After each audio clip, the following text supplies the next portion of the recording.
Hello दोस्तों, कैसे हो आप सभी का स्वागत है आपके YouTube चैनल पर। आई होप आप सब अच्छे होंगे और आपका दिन शुभ रहे। एक डॉक्टर बड़ी ही तेजी से हॉस्पिटल में घुसा।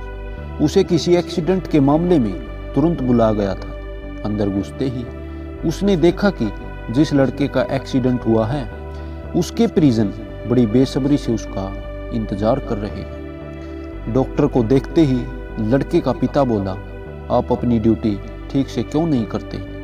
आपने आने में इतनी देर क्यों लगा दी? अगर मेरे बेटे को कुछ हुआ तो इसके जिम्मेदार आप होंगे। डॉक्टर ने विनम्रता से कहा, आई एम सॉरी, मैं हॉस्पिटल में नहीं था और कॉल आने के बाद जितना तेजी से हो सका मैं यहाँ आया हूँ। कृपया आप लोग शांत हो जाइए ताकि मैं इलाज कर सकूं। शांत हो जाइए, लड़के के पिता गुस्से में बोला, क्या इस समय अगर आपका बेटा होता तो आप शांत रहते? अगर किसी की लापरवाही की वजह से आपका अपना बेटा मर जाए तो आप क्या करेंगे?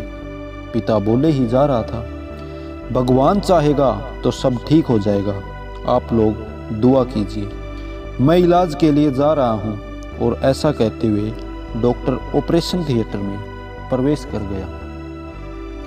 बाहर लड़के का पिता अभी भी बुदबुदा रहा था। सलाह देना आसान होता है, जिस पर बीतती है वही जानता है। करीब 1.5 घंटे बाद डॉक्टर बाहर निकला और मुस्कुराते हुए बोला, भगवान का शुक्र है आपका बेटा खतरे से बाहर है। यह सुनते ही लड़के के परिजन खुश हो गए और डॉक्टर से सवाल पर सवाल पूछने लगे। वो कब तक पूरी तरह से ठीक हो जाएगा, उसे डिस्चार्ज कब करेंगे? पर डॉक्टर जिस तेजी से आया था उसी तेजी से वापस जाने लगा और लोगों से अपने सवाल नर्स से पूछने को कहा। ये डॉक्टर इतना घमंडी क्यों है? ऐसी क्या जल्दी है कि वो 2 मिनट हमारे सवालों का जवाब नहीं दे सकता? लड़के के पिता ने नर्स से कहा। नर्स लगभग दुखी होती हुई बोली, आज सुबह डॉक्टर साहब के लड़के की एक भयानक एक्सीडेंट में मौत हो गई और जब हमने उन्हें फ़ोन किया था तब वे उसका अंतिम संस्कार करने जा रहे थे और बेचारे अब आपके बच्चे की जान बचाने के बाद अपने बेटे का अंतिम संस्कार करने के लिए वापस लौट रहे हैं।